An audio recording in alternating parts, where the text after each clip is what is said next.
Bienvenue pour la suite de notre roman Les coups de la vie avec une nouvelle histoire, Ma mère, ma raseuse. J'ai 28 ans et je suis l'aînée d'une famille de 3 enfants. L'atmosphère était toujours tendue à la maison. C'était tout le temps la bagarre. Nos études étaient perturbées par les incessantes disputes de mes parents. Mon père accusait ma mère d'adultère. Il a fini par la quitter. Je supportais péniblement son départ car je lui étais très attachée. Mes résultats scolaires s'en ressentirent. J'étais très malheureuse même si papa s'occupait toujours bien de nous. Il payait régulièrement le loyer et mettait tout à notre disposition. Mes frères et moi aurions tout de même voulu qu'il soit là pour jouer pleinement son rôle de père, qu'il nous fasse réciter nos leçons par exemple. Hélas, c'était seulement les week-ends qu'on pouvait le voir. J'ai essayé de le ramener à la raison, mais il refusait de revenir tout en m'assurant qu'il sera toujours avec nous et pourvoira à nos besoins. Quant à maman, elle vivait pleinement sa vie, à croire qu'elle se réjouissait du départ de son mari. Elle était devenue toute rayonnante et sortait beaucoup. Je trouvais qu'elle avait trop d'amis hommes et femmes qui venaient la voir. Ce que mon père lui reprochait tout le temps. Elle fréquentait les boîtes de nuit et les maquis. Elle était trop légère dans son comportement. Des rumeurs circulaient selon lesquelles elle sortait avec un gérant de maquis. J'avais honte de sa conduite, mais je ne pouvais pas lui en parler parce que c'était ma mère après tout.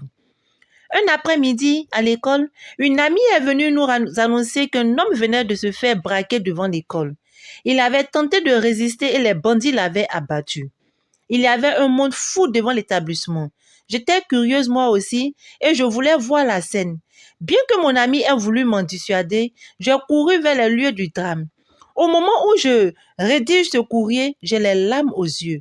C'est comme si je revivais cette histoire. Qu'est-ce que j'ai vu? Une voiture semblable à celle de mon père. Je me suis mise à trembler de tout mon corps.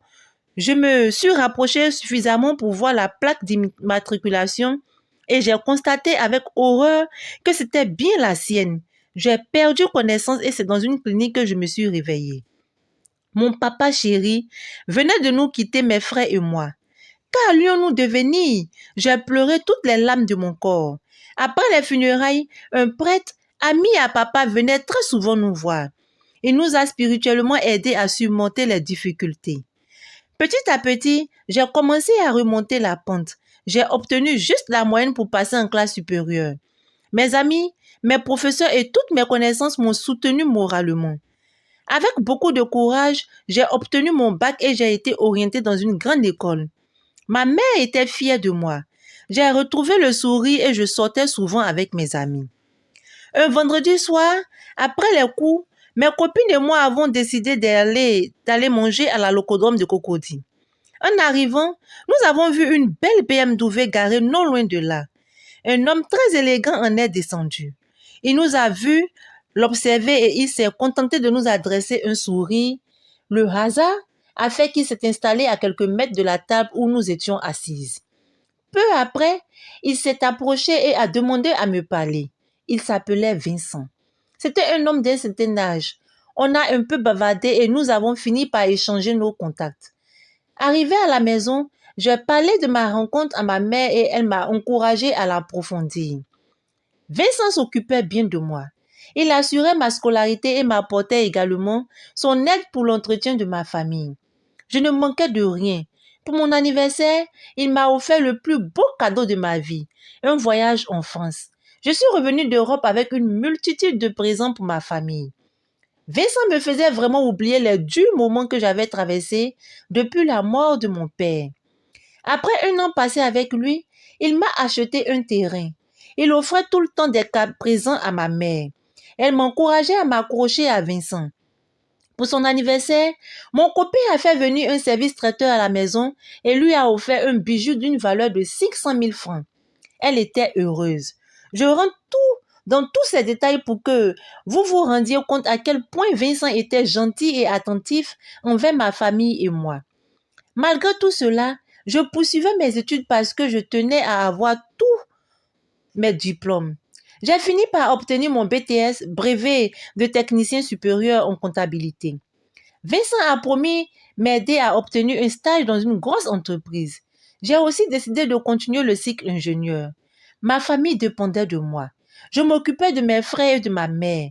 Malgré mon âge, celle-ci restait une jeune dame. Malgré son âge, celle-ci restait une jeune dame et portait des vêtements très à la mode.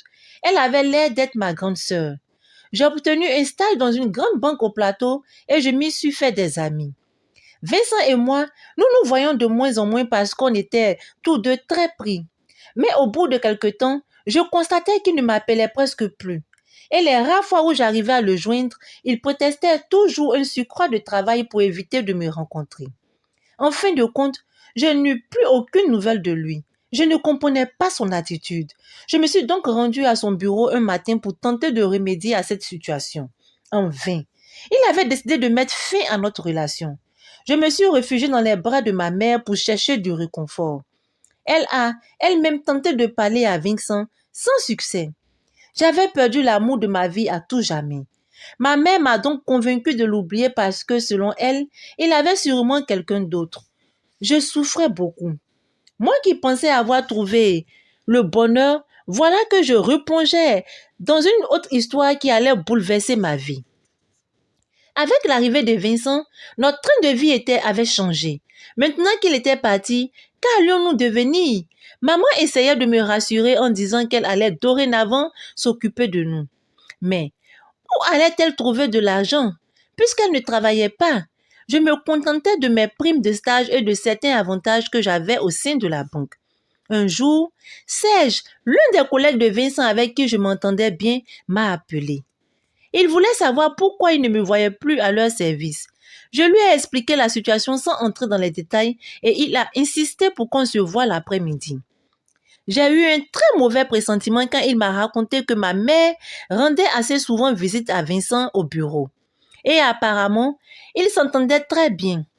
Un peu trop même d'après Serge qui ne comprenait pas comment ma mère pouvait être aussi méchante. Je ne comprenais pas non plus son attitude. Pourquoi fréquentait-elle Vincent sans m'en informer? Est-ce à dire qu'elle a sorti avec lui? Non, je ne pouvais croire cela. Elle était volage, mais elle ne serait quand même pas allée jusqu'à me prendre mon petit ami. Une mère digne de ce nom ne ferait pas cela. Il fallait que je mène l'enquête pour tirer cette histoire au clair. Avec l'aide de ce collègue, j'ai concordé un plan d'attaque. Un soir, alors qu'ils avaient rendez-vous, ma mère s'est faite belle et est sortie. Dès qu'elle est arrivée au bureau, Serge m'a appelé. Je me suis donc rendue sur les lieux. Je me suis mise dans un coin jusqu'à ce qu'il sorte. Après 30 minutes d'attente, j'ai vu la voiture de Vincent sortir du parking. À côté de lui, ma mère était toute souriante. Je me suis cachée pour ne pas attirer l'attention et j'ai emprunté un taxi pour le suivre discrètement. Ils sont allés dans un hôtel. J'étais stupéfaite.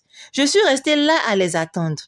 Je n'ai pas voulu faire de scandale depuis le service de Vincent. Sinon, ils auraient eu des arguments pour se défendre.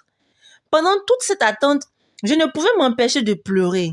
L'homme qui me faisait la cour m'aurait plaqué pour ma mère. J'avais mal en les imaginant à ce moment précis dans cette chambre d'hôtel. Après 2 heures d'attente, j'ai aperçu le couple en train de s'embrasser dans la voiture. Meurtri dans mon âme, je me suis approchée du véhicule et j'ai frappé à la vitre. Ils ont levé la tête et ont sursauté. Ils ont alors baissé la tête tout confus.